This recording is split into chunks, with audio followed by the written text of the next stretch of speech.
Bonjour à tous et bienvenue sur le Dazibao en bref. Désormais, chaque épisode du podcast sera accompagné de sa version abrégée pour les auditeurs pressés. En moins de 30 minutes, mes invités se prêteront à l'exercice compliqué du résumé et de la concision. Et pour ceux qui souhaiteront poursuivre la découverte du sujet de recherche de mon invité, je vous invite à écouter la version longue de cet épisode sur le site internet du Dazibao et sur votre plateforme de podcast préférée. Je vous souhaite à tous une excellente écoute.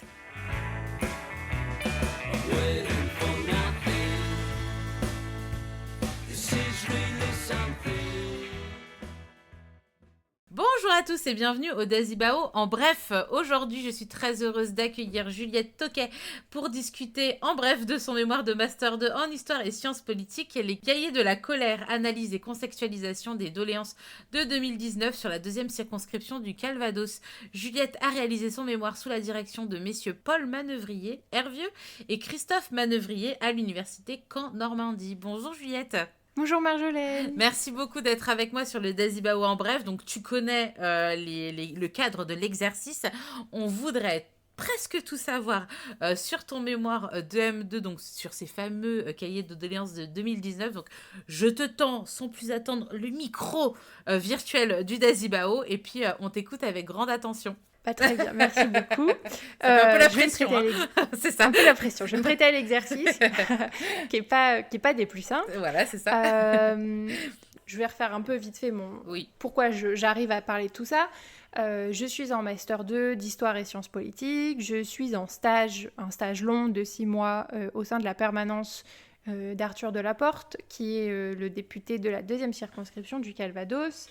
Et Arthur me parle de son projet de s'intéresser à nouveau au cahier de doléances et de voir un petit peu ce qui peut en être tiré, qu'on peut en conclure, qu'est-ce qu'on peut en faire d'un point de vue politique. Donc Arthur vient me voir pour me demander...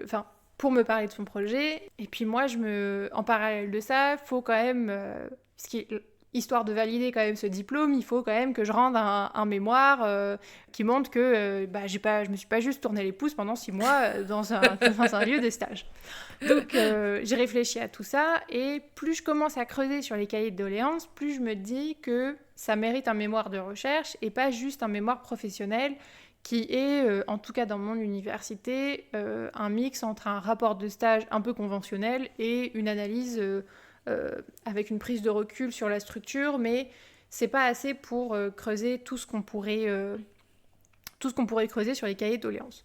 Donc je commence à m'intéresser à ça, je cherche un encadrant qui ne soit pas directement dans ma direction de master, parce que je joue un peu avec le système puisque j'ai pas trop le droit de faire un master de recherche. Donc je me dis il faut que je cherche un prof d'histoire forcément. Et je me dis, l'important, c'est aussi d'avoir un prof avec qui ça se passe bien, ou en tout cas avec qui je me sens en confiance. Donc je vais voir Christophe Manœuvrier, et même si lui, il est historien médiéviste, à l'époque des Gilets jaunes, il a tenu quelques assemblées citoyennes qu'il organisait, qu'il cadrait, etc. Donc c'est pas un sujet qui est inconnu pour lui. Et puis en plus de ça, il me propose d'être co-encadré par Paul Manœuvrier-Hervieux, qui est notamment spécialiste sur l'histoire économique et sur de la science politique. Donc moi, je me lance dans ce travail-là. Là commence toute la question de, qu'est-ce que j'en fais ? Qu'est-ce que je fais de tout ça ? Qu'est-ce que je fais de tous ces cahiers de doléances ? Parce que j'en ai 20 sur 23 communes de la circonscription. Donc c'est la deuxième circonscription du Calvados. Ouais. Voilà, c'est ça. Deuxième circonscription du Calvados. 20 cahiers, c'est à la fois beaucoup quand il faut lire toutes les pages, et en même temps, c'est pas énorme pour constituer un corpus. Et sur les 20 cahiers, j'ai en tout 336 doléances. Il fallait que je lise les cahiers, il fallait aussi que je les catégorise. Catégorise les thématiques que je pouvais trouver dans ces cahiers. Donc, je me mets sur Excel, je fais mon petit tableur et je fais... moi, je me suis pas donné de limite de thématique, donc dès que j'en trouvais une qui revenait un peu souvent, je la catégorisais. Ce qui fait qu'à la fin, je me retrouve avec 88 thématiques. Ça fait beaucoup. Oui. Paul me dit, ça fait beaucoup, on va pas tous les faire. Et puis il me dit, il faut en sélectionner. C'est juste un mémoire de M2. Voilà. Sinon, ça fait beaucoup. Ça fait pas mal de temps quand même à écrire tout ça. Donc, c'est ça. Donc il me dit, sélectionnez des thématiques qui vous intéressent, qui vous parlent et dans lesquelles vous vous sentez à l'aise. Moi, j'en avais deux principalement qui m'intéressaient parce que c'était les deux qui m'avaient marqué lors de ma lecture. Donc c'était d'un côté l'immigration, de l'autre côté l'écologie. Et la troisième thématique, ça a été la plus compliquée à trouver parce que je savais pas trop si je voulais parler du rapport à la démocratie, du rapport à l'impôt, si je voulais parler d'une question sociale de manière globale, par exemple la question des retraites et de la suppression de la CSG sur les retraites, de l'augmentation de la retraite par rapport à l'inflation. C'était pas forcément un sujet qui me parlait beaucoup, la retraite. Je me suis dit, bon, bah, même si c'est la thématique qui revient le plus souvent, je me voyais pas aller là-dedans, donc je mets de côté. Et je me dis, bon, la fiscalité, ça me permet d'aborder quand même le rapport à la démocratie et les questions vis-à-vis du rapport, le rapport entre le citoyen qui écrit et l'État, comment il le perçoit, etc.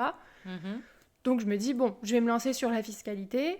Et j'ai mes 3 thématiques parce que là, sur le mémoire de recherche, dans la manière dont je l'ai fait, la problématique, c'était plus comprendre comment les indicateurs socio-économiques des communes que j'avais dans mon corpus pouvaient influencer l'écriture des doléances et les thématiques des doléances, et comment expliquer que ces thématiques se retrouvent dans ces cahiers en fonction des caractéristiques de la commune. En fait, c'était vraiment un peu une problématique donnant-donnant. C'est en quoi les indicateurs pouvaient influencer ce qui était écrit dans les cahiers et comment expliquer ce qui était écrit dans les cahiers par rapport à ce que je pouvais connaître de chaque commune d'un point de vue sociologique, démographique, économique, etc. Okay. Donc je me lance sur cette problématique qui, en plus, est une problématique qui est assez large. Ouais. Alors, je pense que beaucoup de gens peuvent se dire « Ah, bah c'est rassurant, une problématique large sur un mémoire. » Pas du tout. Ouais. C'est compliqué parce que... Bon, moi, ça va parce que du coup, j'avais 3 thématiques qui étaient très ciblées, ce qui faisait que, en fait, je pouvais développer à chaque fois, dans chaque partie, ma problématique de manière... Enfin, j'avais l'impression de la dérouler autant que je voulais, de manière très complète. Mais avoir une problématique très large... ça peut être un peu difficile comme exercice parce qu'on peut vite tomber, on a très vite peur de faire fourre-tout en fait et de faire vraiment un mémoire à tiroir où on a tout mis dedans et puis bon bah bonne lecture et bon débarras quoi. Donc il est beau mon mémoire. Voilà, prenez-le. Donc je commence mon écriture etc. Et maintenant, pour parler vraiment des parties, déjà, juste avant d'aller un peu plus en profondeur sur ces parties, je vais rappeler de manière un peu rapide pour les auditeurs le contexte d'écriture des cahiers de doléances. On est en novembre 2018. De manière générale, il y a un peu un souffle contestataire qui s'observe en France un peu partout parce que le début de quinquennat, du premier quinquennat d'Emmanuel Macron se passe pas... comme les gens l'attendaient, parce qu'on taxe un peu plus les classes populaires et un peu moins les très très riches. Il y a un peu ce souffle contestataire. Et la taxe carbone est annoncée, donc c'est une taxe qui vise à financer la transition écologique et qui pèse sur l'essence. Et là, en fait, c'est un peu la goutte d'eau qui fait déborder le vase. Donc sur les réseaux sociaux, il y a un appel en fait à se révolter et à manifester, et qui est associé à l'objet du gilet jaune, parce que c'est l'objet qu'on a tous dans notre voiture, c'est l'objet qui est attaché aussi à la voiture, parce que la voiture est un point de départ assez important en fait de la contestation en elle-même. En parallèle, l'Association des maires ruraux de France s'inquiète un petit peu des tensions qu'elle observe, qui sont observées par les maires dans leur commune. Et puis vers fin novembre 2018, début décembre, les maires qui sont en fait, ce sont vraiment les premiers élus et les premiers acteurs, la première interface un peu entre les citoyens et l'État. Ils voient bien que ça commence à enfler puisque les manifestations le samedi à Paris prennent de l'ampleur, ils sont de plus en plus importantes, de plus en plus violentes aussi dans les affrontements qui ont lieu. Donc les maires d'Île-de-France décident d'ouvrir les mairies pour permettre aux citoyens qui le veulent de venir écrire des propositions ou des revendications de manière à renouer un petit peu le dialogue. Ce mouvement, il est ensuite suivi par une grande partie des maires dans toute la France qui ouvrent à leur tour des cahiers dans leur mairie. Et un peu plus tard, en janvier 2019, le président Macron fait parvenir une lettre aux Français elle s'appelle comme ça, pour dire, bon, bah, je vous ai entendu, j'entends la colère, écoutez, bah, moi je vous propose quelque chose. Il invite les mairies qui ne l'ont pas fait à mettre en place des cahiers. Alors lui, il appelle ça les cahiers d'expression, les cahiers citoyens et d'expression libre. Il invite les communes à le mettre en place de manière à recueillir les revendications. Il crée une plateforme numérique pour que les personnes puissent aussi le faire en ligne. Et il décide d'organiser un grand débat national. Donc il fait le tour de la France pour aller voir tout le monde. Donc ça, c'est un petit peu le contexte de création des cahiers de doléances. Moi, dans mon cas, dans mon corpus, tous mes cahiers ont été ouverts avant la lettre aux Français d'Emmanuel Macron. Ok. Je pense que c'est à noter parce que, du coup, c'est des cahiers qui sont beaucoup plus libres dans l'expression, puisque, en fait, à partir du moment où Emmanuel Macron met la main sur le dispositif et, en fait, tente d'une certaine manière de capter cette colère en la dépolitisant et en cadrant, en fait, les thématiques possibles, ce sont ces 4 grandes thématiques qui sont possibles d'évoquer, mais voilà, ça reste une parole qui est assez cadrée, alors que les cahiers qui sont avant janvier 2019 sont plutôt libres. Ok. Moi, la première chose que j'observe et qui m'interpelle, je voulais parler de l'immigration, parce que c'est pas tant le nombre de doléances à ce sujet qui m'interpelle, puisqu'on est à peu près à 10% du corpus. Moi, j'ai 336 doléances, on est à peu près à 34 ou 36 doléances sur ce sujet-là. Donc c'est un tout petit peu plus de 10%, mais c'est pas notable. Par contre, ce qui me frappe, c'est le type de propos et la violence des propos qu'on va y retrouver. Parce qu'en fait, on va être sur des doléances qui sont très... présentent vraiment des propos qui sont à la fois xénophobes, racistes et islamophobes, pour la plupart. Déjà parce qu'en fait, on observe qu'il y a un amalgame et un glissement qui est effectué dans les contributions, où la personne qui est perçue comme étrangère, qui est perçue comme arabe, qui est perçue comme immigrée, va petit à petit être amalgamée à une personne qui est musulmane, et donc en fait à une personne qui pratique forcément la religion musulmane. Donc relié en fait dans les contributions, c'est le fait que immigré égale musulman. Mais ce sont des doléances qui sont assez virulentes et qui en fait moi me marquent beaucoup, parce que c'est un vocabulaire qui est très violent à lire. Moi par exemple, je me souviens d'une doléance où c'est un monsieur qui écrit une doléance qui demande à suivre les mères maghrébines voilées qui ne savent pas tenir leurs enfants parce que le père est avec ses autres femmes. Donc là, on a pêle-mêle un ensemble de préjugés islamophobes et xénophobes. Enfin voilà, c'est ce genre de doléances qu'on va lire, qui sont des doléances avec un registre très agressif et en même temps qui s'expriment de manière très ciblée, parce que ça se retrouve sur principalement 2 communes, donc Giberville et Mondeville. Et cette violence dans les propos, elle s'explique notamment parce que ce sont des communes... ce ne sont pas des communes où le vote RN est plus fort que dans une autre, parce que le vote RN suit en fait la courbe nationale d'augmentation, donc c'est pas parlant. Ce sont des communes par contre où il y a très peu de personnes immigrées. Vraiment très très peu, c'est moins de 10% dans les 2 communes. Et ce sont des communes également où le taux de diplôme est très bas.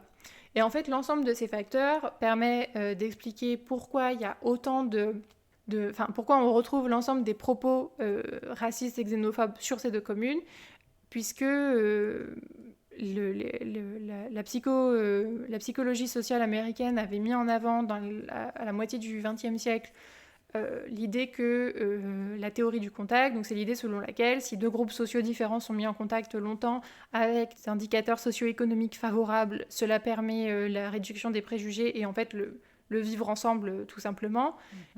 Donc là, ça coche pas la case parce que Giberville et Mondeville ont très peu en fait de personnes immigrées. Ouais. Et en plus, on a une alimentation médiatique avec beaucoup de stéréotypes, de clichés qui sont véhiculés par les médias, par les discours politiques. Et en fait, ça vient alimenter tout ça. Et en plus de ça, le faible taux de diplôme, en fait, ça vient expliquer C'est dans le rapport de la CNCDH, donc la Commission nationale consultative des droits de l'homme, qui fait une enquête annuelle sur l'évolution du rapport à l'autre et de la xénophobie, du racisme, etc., qui explique que plus le niveau de diplôme est bas, plus la propension à être sensible aux préjugés et à former des préjugés à l'encontre de l'autre est haute. Ça, c'est vraiment ce qu'on a pu retirer en fait, de la thématique de l'immigration, mais en fait, il y a encore plein d'autres choses, parce qu'il y a les items, par exemple, les fichiers S qui reviennent régulièrement, alors que c'est une catégorie qui est très floue juridiquement déjà, et dans l'explication, dans sa réalité, mais qui est reprise un peu comme un totem de tous les fichiers S doivent être envoyés, ce qui vient encore dire les fichiers S sont forcément des étrangers, sont forcément des immigrés, et ils sont forcément dangereux, et ils sont forcément musulmans, donc il faut les renvoyer chez eux. Et c'est tout ça qu'on va retrouver dans l'immigration et dans les doléances au sujet de l'immigration. Et c'était pour ça en fait que moi je voulais creuser ce sujet-là, c'était pour comprendre pourquoi sur l'ensemble de mes communes, j'ai 2 territoires qui concentrent les 2/3, voire les 3/4 en fait, des doléances au sujet de l'immigration. Pourquoi en fait pourquoi on le retrouve tant sur des territoires comme ça? C'est ce qui a motivé en fait le fait d'aller creuser de ce côté-là. Ok. Donc, et ensuite dans ma deuxième thématique, c'est l'écologie. Moi je voulais travailler l'écologie parce que le premier préjugé qui existe sur les gilets jaunes, c'est que les gilets jaunes ne sont pas écologiques. Parce qu'ils ne veulent pas la taxe carbone, donc ils ne veulent pas participer à l'écologie. Moi, ça m'intéresse. Je me demande, est-ce que les gilets jaunes sont vraiment pas écologiques? Est-ce qu'ils le sont? Et est-ce que de manière générale, les gens qui ont écrit dans les cahiers de doléances s'intéressent ou non à l'écologie? Et en fait, en creusant tout ça, je me rends compte que c'est pas tant l'écologie qui est rejetée dans l'ensemble de valeurs qu'elle incarne, c'est surtout la répartition de l'effort écologique qui est critiquée. On ne demande pas la même chose aux classes populaires, qui sont pourtant celles qui contribuent le moins à la pollution, mais qui sont celles qui en subissent le plus les effets. On leur demande beaucoup, on va leur demander beaucoup en termes de taxes, en termes d'efforts, et on va surtout les stigmatiser beaucoup plus dans les médias, alors que les personnes très riches ou très aisées, qui ont un mode de vie forcément avec une consommation plus forte, c'est pas du tout quelque chose qu'on leur demande, ils sont pas autant attaqués dans le discours médiatique et politique. Et c'est ce qui ressort vraiment de ces doléances, c'est que les gens sont pour l'idée de participer à l'effort écologique, mais avec l'idée derrière d'une juste redistribution de cet effort. Moi, c'est un peu, moi, je veux bien faire mon effort, mais il faut que mon voisin qui a son 4x4 ultra pollueur, lui aussi, il fasse un effort, et lui aussi, il ait une taxe ou quelque chose qui vient faire une contribution, en fait. Okay. Et ce qui est très intéressant sur la question de l'écologie, c'est le rapport à la voiture. Parce que le rapport à la voiture, il est très particulier pour les contributeurs. On sent que c'est plus qu'un objet de déplacement, c'est vraiment un prolongement identitaire et quelque chose de très symbolique auquel ils tiennent. Et quand on s'attaque à la voiture par les taxes sur l'essence, par l'augmentation des contrôles techniques, tout ce que je cite, ce sont des choses qu'on retrouve dans les contributions. Donc l'augmentation du contrôle technique, la diminution aux 80 km/h sur les routes départementales, tout ça, c'est un ensemble de contraintes qui viennent en fait attaquer la liberté de mobilité, aussi bien mobilité géographique que sociale, avec l'idée que la voiture permet d'accéder en fait à une vie sociale et aux guichets sociaux, au travail, aux loisirs, etc. Et en fait, l'écologie, ça a permis de finir sur la fiscalité, parce que les 2 mécanismes de revendication sont un peu similaires. C'est moi je veux bien participer, mais il faut que les autres le fassent aussi. Ouais. Il faut qu'il y ait une contribution générale, il faut qu'il y ait que ça soit équitable dans l'ensemble, parce que sinon c'est pas juste, et sinon en fait moi je m'y retrouve pas, et c'est toujours sur les mêmes comptables. Dans la fiscalité, c'est un peu ça qu'on retrouve. D'abord, il y a la question de l'ISF qui est très prégnante, parce que en plus la suppression est très récente, c'était au tout début du quinquennat Macron, enfin du premier quinquennat. Donc, c'est quelque chose de récent dans les esprits. Et donc, on demande vraiment, on va dire, remettez l'ISF, rétablissez l'ISF. C'est quelque chose qui est très récurrent dans les doléances. Une autre chose qui est très récurrente, c'est la question de l'impôt en lui-même. L'impôt n'est pas tant rejeté dans sa nature même, c'est surtout la manière dont il s'exerce sur les individus. Et il y a notamment quelque chose d'assez... je pourrais creuser plein de sujets sur la fiscalité, mais une des choses qui me paraît le plus important, c'est la question de l'euro symbolique. Il y a beaucoup de contributions qui appellent à à payer au moins 1 € symbolique pour participer en fait à l'effort fiscal.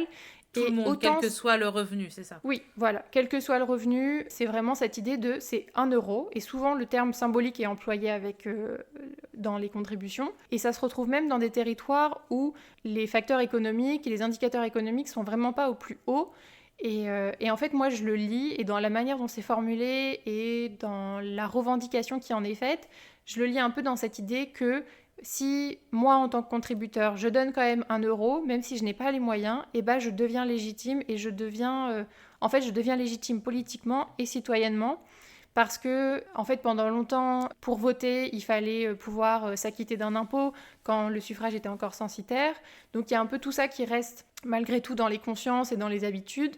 Et il y a cette idée aussi de si moi je paye, je peux aussi avoir mon mot à dire sur comment c'est redistribué, comment l'impôt fonctionne. Et en fait, c'est quelque chose de très intéressant parce que déjà, moi, je ne m'attendais pas à voir l'euro symbolique dans les contributions. Et surtout, je ne m'attendais pas à ce que ça soit sur des communes où il y avait beaucoup de revendications, par exemple, pour baisser les taxes. Et en même temps, paradoxalement, on va demander à ce que je veux quand même payer 1 € symbolique parce que comme ça, j'intègre, en fait, je fais société et je fais corps avec l'ensemble du corps citoyen, et j'existe dans la vie démocratique nationale. Et donc, j'ai moyen de faire parler, en fait, mes idées et mes demandes.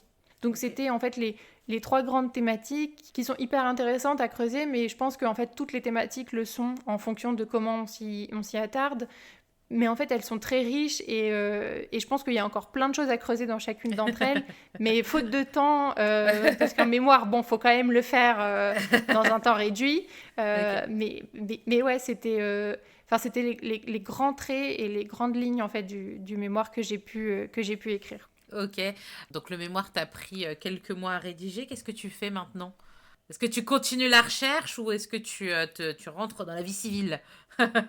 Maintenant, j'ai fini mon master de sciences politiques. Je suis maintenant à l'école des hautes études de santé publique à Rennes. Je suis en master 2 de santé publique, dans un master sur les politiques et dispositifs d'accompagnement pour l'enfance et la jeunesse, en santé publique, mais aussi dans les collectivités territoriales. Et la recherche reste dans un coin de ma tête.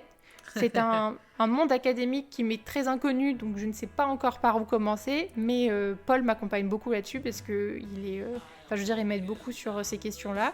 Et c'est pas une porte que je me ferme, donc si un jour la recherche m'appelle, ou si je trouve un sujet qui m'intéresse, ou que je sens en tout cas que c'est le bon, j'irai, j'hésiterai pas. Ok, super. Merci beaucoup, Juliette, pour cet épisode en bref. Bien évidemment, pour les auditeurs qui veulent aller plus loin, on l'a enregistré juste avant. Il y a le format traditionnel du Dazibao qui est disponible. Donc, ton épisode où on parle en long, en large et en travers de ton sujet. Et l'épisode fait environ un peu plus de 2h30. Si les auditeurs ont envie d'en savoir plus, je vous invite à aller vous diriger vers le gros épisode du Dazibao. Merci encore, Juliette, pour ce résumé de ton mémoire. Et à bientôt.